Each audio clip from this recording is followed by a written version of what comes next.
So today, as you can see, you are now sitting in my lap instead of me sitting in your lap. I'm doing what I can for Grandma Moses fandom online. I'm putting in work, trying to give Grandma Moses her due. Grandma Moses got famous in the early 1940s. She began painting apparently when she was like 78 or almost 80. She had like knitted and quilted her whole life, and then turned to painting when she got too arthritic to continue with knitting. So painting was easier for her hands. And then she got enormously popular and made tons of money. I think part of what makes her artistic vision so cozy is that she brings some of that quilterliness or sort of knitting sensibility of the idea of like kind of treating everything as if it were or sort of squares or angles in the way that a knitter does. She's possibly the most wholesome artist in American history. She represents that kind of quintessential upstate New York cozy culture that sadly doesn't seem to prominently feature in our society very much. You don't see that um, coziness sensibility in pop culture apart from like maybe a little bit in Hallmark movies in this kind of very unpleasant and watered down way. It would be nice to see someone with real artistic vision kind of take that up again and use that aesthetic to examine coziness and wholesomeness. Just a thought. She's so universally beloved as a mid-century icon that you could be tempted to suspect that she's a psyop, sort of like Helen Keller or Martin Luther King Jr. As far as I can tell, she's the real deal. It's sort of a story. It's like, oh, it's too good to be true. She was 80 and never painted really, and then she starts and then gets wildly successful. Interestingly, people at the time thought she might be a manufactured fad because of how quickly her licensing empire expanded. Hallmark was making millions of cards off of this gal, and presidents inviting her to the White House, and you got all these product lines and that sort of thing. So apparently that raised eyebrows even at the time. And art critics, some of them began to dislike her just because she got so popular. Because after all, if something is popular, should you like it? So you should have little alarm bells go off when you hear that someone becomes hugely famous during World War II or right after World War II, because there's this big art propaganda movement going on from Uncle Sam. But as far as we can tell, with Grandma Moses, she really was just that awesome. She was doing her own art, and people just really liked it because it's really great. I really like Grandma Moses's art. At the time, there's this ongoing question of what Americanness is. As America's kind of expanding into this world empire after World War II, and sort of taking on as a global leader, you might say, a cultural leader around the globe. And so what is American art in that context? And you have the government, funding money to try, literally funding art shows to try and impress European people, and people were concerned in America, relevant people in the art world or in the government of, okay, now that we're kind of coming in after we've liberated Europe, how do we impress these Europeans that we're sophisticated and have this artistic vision, so that we can culturally dominate them in this post-war Europe that we're trying to Americanize.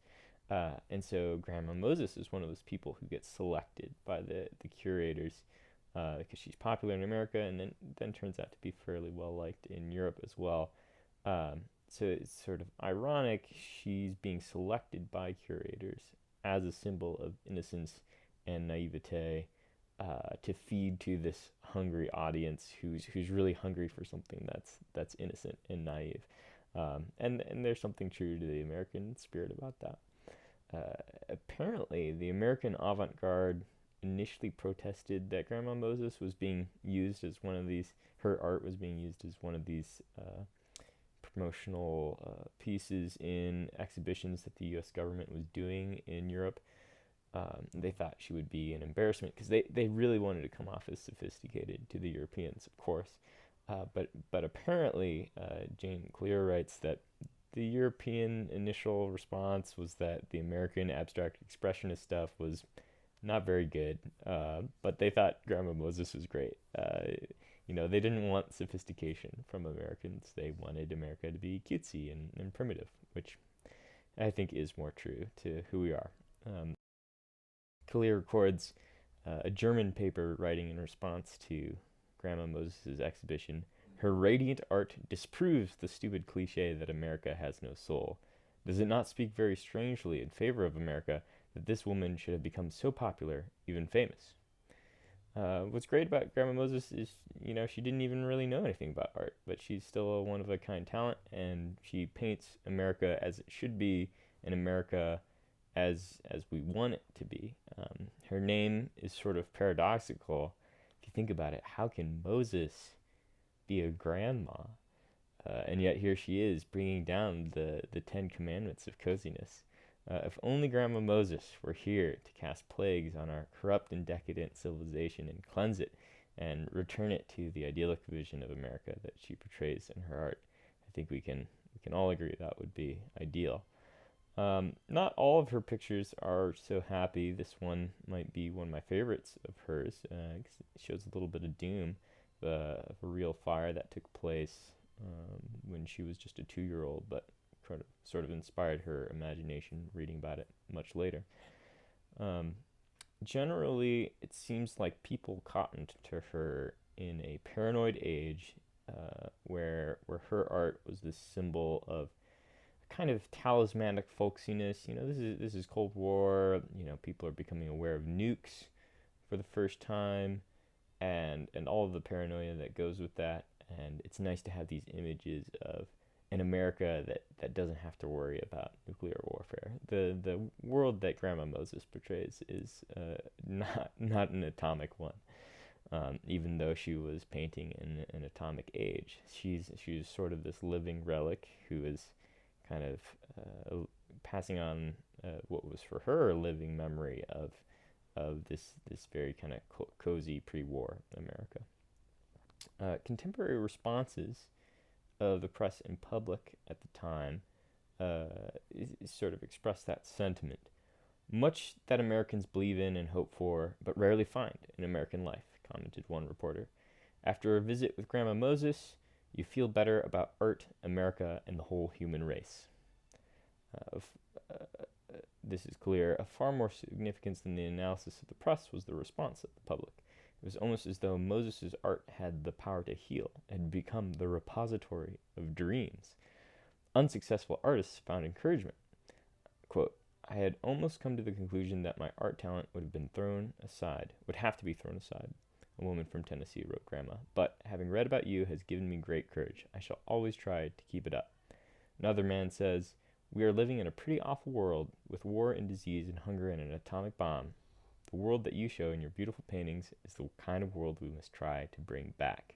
Your pictures make people want that kind of world, of a church and a trout stream, and a barn and cows, and children playing in the snow, and sugaring off in the maple sugar woods in March.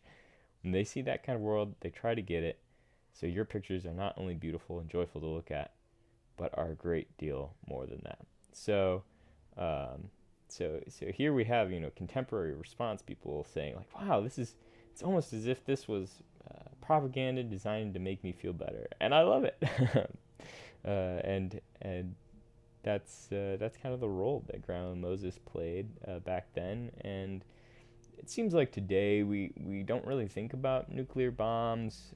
We don't bring it up very much in conversation. I don't think people are particularly afraid of that. But we still do feel, I think, that the 21st century is fairly bleak. The built environment, a lot of people find unpleasant and uncomfortable. It's very sort of loud and ugly.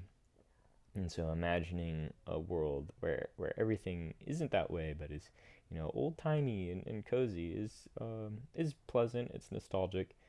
And I think it can make us question, well, why is our society different from that? Why does the American coziness present in these paintings? Why is it not present in the world that I see?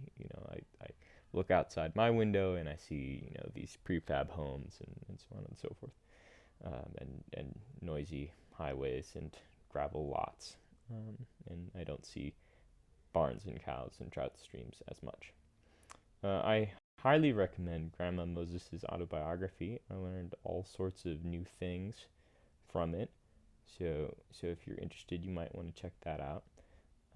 I guess all I would have to say to conclude would be, Grandma Moses, will you marry me?